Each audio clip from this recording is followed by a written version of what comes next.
से प्यार हो, तोरा बिना जीवन कैसे कटी हमार हो। अरे का कहता रहो, याद दिलवा से हमर निकाल के परी, कैसे तोहे समझाई भइल बादरी। मानो बात हमर यारावा हो, सुन यारावा हो, देवही के बाटे तो तू दे दा, जाते तोरा देख नहीं पाई।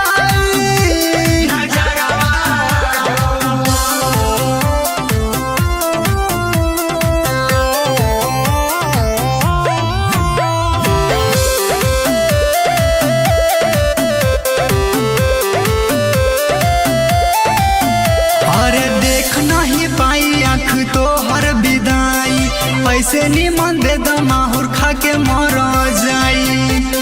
हर ना हो राइटर मनोज विवेक पागल